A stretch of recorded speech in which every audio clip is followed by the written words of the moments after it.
नमस्कार। 17 जून 2025 भाग 1 के करंट अफेयर्स की इस खास चर्चा में स्वागत है। ये विश्लेषण, जैसा आप जानते हैं, यूपीएससी की तैयारी को ध्यान में रखकर ही तैयार किया गया है। बिल्कुल। हमारा इरादा है कि जो भी प्रमुख खबरें हैं उनके जरूरी पहलुओं को समझें और उन्हें महत्वपूर्ण अवधारणाओं से जोड़ें। हाँ, और ये भी हो सकता है कि कुछ विषयों पर हमने पहले भी बात की हो, तो एक तरह से ये रिवीजन भी हो जाएगा। सही कहा। तो चलिए शुरू करते हैं। पहला टॉपिक है ईरान इजराइल तनाव में आई नई तेजी। ईरान ने ऑपरेशन ट्रू प्रॉमिस 3 लॉन्च किया है इजराइल के ऑपरेशन राइजिंग लायन के जवाब में। हाँ, ये तनाव काफी गहराता जा रहा है। देखिए, इसकी जड़ें तो काफी पुरानी हैं। 1979 की ईरानी क्रांति के बाद से ही रिश्ते बिगड़े। फिर ईरान का परमाणु कार्यक्रम है। इजराइल इसे अपने अस्तित्व के लिए खतरा मानता है, खासकर एनपीटी उल्लंघन और वो जो 60% यूरेनियम संवर्धन की खबरें आई हैं। हाँ, वो तो चिंता का विषय है ही। और हाँ, साथ ही ईरान का प्रॉक्सी समूहों को समर्थन, जैसे लेबनान में हिजबुल्लाह है, गाजा में हमास है, ये सब मिलकर तनाव को और बढ़ाते हैं। और इसका असर सिर्फ उन दो देशों तक तो सीमित नहीं रहेगा, है ना? मतलब भारत पर इसकी क्या प्रभाव हो सकते हैं? खास तौर पर हमारे लिए क्या मायने रखता है? बिल्कुल नहीं, इसके प्रभाव तो काफी व्यापक हो सकते हैं। एक तो क्षेत्रीय अस्थिरता, ये संघर्ष लेबनान या गाजा तक फैल सकता है, जिसका खतरा है। सही। दूसरा, वैश्विक व्यापार, होर्मुज जलडमरू मध्य और लाल सागर के शिपिंग रूट पर बहुत बुरा असर पड़ सकता है। और ऊर्जा सुरक्षा, भारत तो काफी तेल वहीं से मंगाता है। एग्जैक्टली, ऊर्जा सुरक्षा एक बड़ी चिंता है। भारत का अधिकांश कच्चा तेल आयात इसी रास्ते से होता है। फिर आईएमएक और आईएनएसटीसी जैसे कनेक्टिविटी प्रोजेक्ट्स हैं, उन पर भी असर पड़ेगा।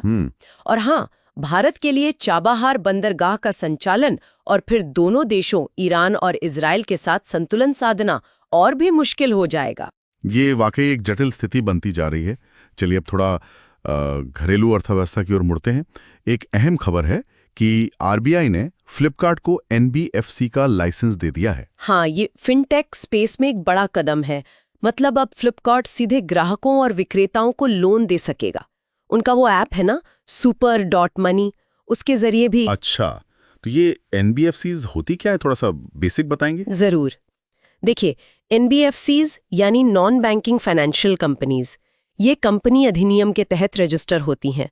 इनका मुख्य काम लोन देना, एडवांस देना, शेयर्स या बॉन्ड्स खरीदना बेचना, इस तरह का होता है।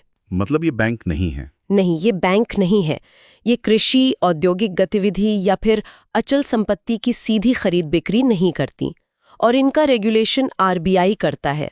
तो बैंकों और एनबीएफसीज के बीच का मुख्य अंतर क्या है जो हमारे अभ्यर्थियों को पता होना चाहिए? सबसे बड़े अंतर हैं, पहला, एनबीएफसी मांग जमा मतलब डिमांड डिपॉजिट स्वीकार नहीं कर सकते, जैसे बैंक करते हैं। ओके। दूसरा, ये पेमेंट और सेटलमेंट सिस्टम का हिस्सा नहीं होते। तीसरा, ये खुद के नाम पर चेक जारी नहीं कर सकते।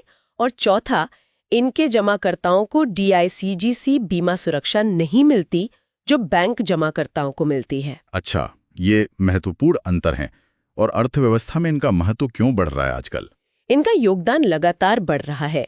देखिए, 2023 में जीडीपी में इनका योगदान करीब 12.60% था, और उपभोक्ता ऋण बाजार में तो इनकी हिस्सेदारी जबरदस्त है, लगभग 61% 2023 में। अरे वाह! हाँ, एक बीसीजी रिपोर्ट तो ये भी कहती है कि वित्त वर्ष 2025 में इनकी लोन ग्रोथ बैंकों से भी ज्यादा तेज रही है, तो इनका असर बढ़ रहा है। ये तो ध्यान देने वाली बात है।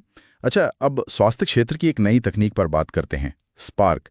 इसका इस्तेमाल कैंसर के इलाज में हुआ है। ये क्या है? जी, ये पहली बार हुआ है कि एडेनॉइड सिस्टिक कार्सिनोमा एसीसी के इलाज के लिए step and shoot proton arc यानी स्पार्क तकनीक इस्तेमाल हुई है।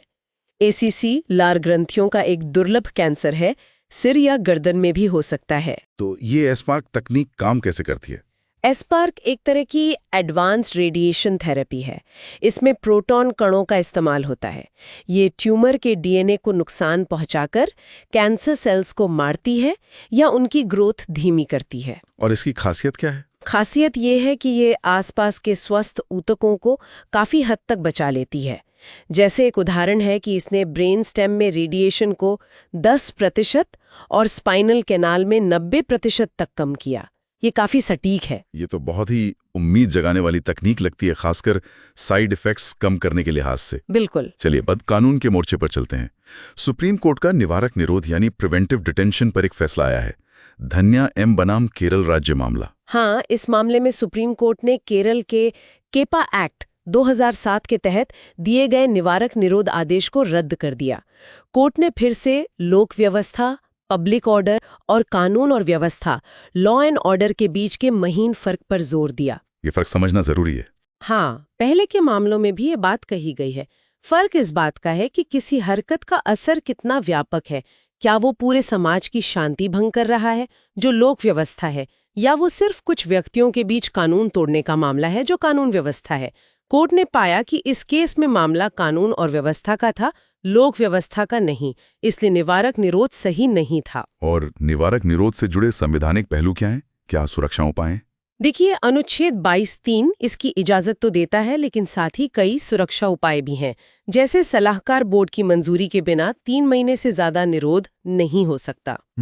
निरोध का आधार जल्द से जल्द बताना जरूरी है और व्यक्ति को अपना पक्ष रखने का मौका भी जल्द से जल्द मिलना चाहिए। और कोई महत्वपूर्ण निर्णय इस पे? हाँ, कई हैं। जैसे रेखा बनाम तमिलनाडु 2011 में कोर्ट ने कहा कि ये अनुच्छेद 21 जीवन का अधिकार का अपवाद है और इसे बहुत ही दुर्लभ मामलों में इस्तेमाल करना चाहिए। विजय नारायण सिंह 1984 में कहा कि इसका इस्तेमाल सामान्य आपराधिक प्रक्रिया से बचने के लिए नहीं होना चाहिए। ठीक है। अब ऊर्जा क्षेत्र पर आते हैं, खासकर पवन ऊर्जा। भारत की प्रगति कैसी रही है इसमें? वैश्विक पवन दिवस 15 जून पर अच्छी खबर आई। भारत की पवन ऊर्जा क्षमता मई 2024 तक 10.5% बढ़कर 51.5 गीगावाट हो गई है। बढ़िया। और कुल नवीकरणीय ऊर्जा क्षमता भी 17% से ज्यादा बढ़कर लगभग 227 गीगावाट हो गई है। वैश्विक स्तर पर देखें तो भारत पवन ऊर्जा स्थापित क्षमता में चौथे और कुल नवीकरणीय ऊर्जा उत्पादन में तीसरे स्थान पर है। ये तो काफी अच्छी प्रगति है। सौर ऊर्जा के बाद पवन ऊर्जा का ही नंबर आता है हमारे रिन्यूएबल मिक्स में। बिल्कुल, सौर के बाद ये दूसरा सबसे बड़ा योगदान करता है।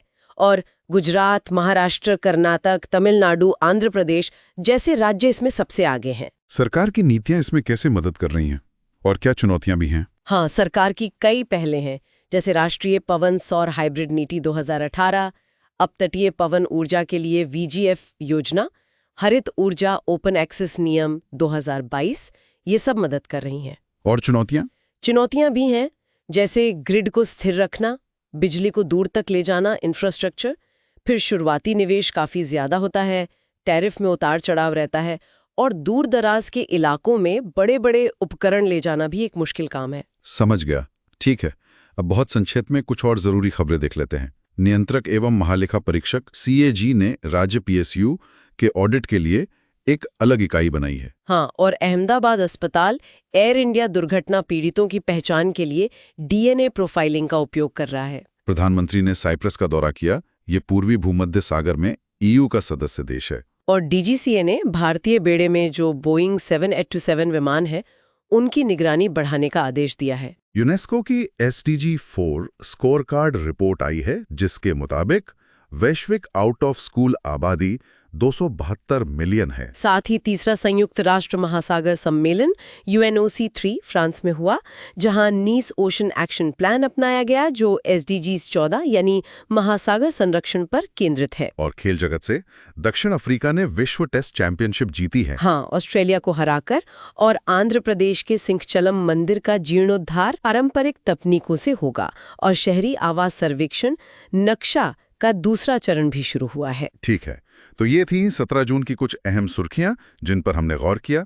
ईरान इजराइल तनाव, फ्लिपकार्ट का NBFC लाइसेंस, स्पार्क तकनीक, निवारक निरोध पर सुप्रीम कोर्ट का रोक और पवन ऊर्जा में भारत की प्रगति। बिल्कुल, और श्रोताओं के लिए एक विचारणीय सवाल छोड़ जाते हैं। ये जो अलग अलग राष्ट्रीय और अंतर्राष्ट्रीय घटनाक्रम हो रहे हैं, ये सब मिलकर भारत की दीर्घकालिक रणनीतिक स्वायत्तता और आर्थिक विकास की राह को किस तरह से प्रभावित कर सकते हैं, इस पर जरूर सोचिएगा। बहुत अच्छा सवाल। इस चर्चा में शामिल होने के लिए धन्यवाद। अगर ये जानकारी आप सबको उपयोगी लगी हो तो कृपया इसे लाइक करें और हमारे चैनल को सब्सक्राइब करें। जल्द ही मिलेंगे कुछ और महत्वपूर्ण जानकारियों के साथ। अलविदा।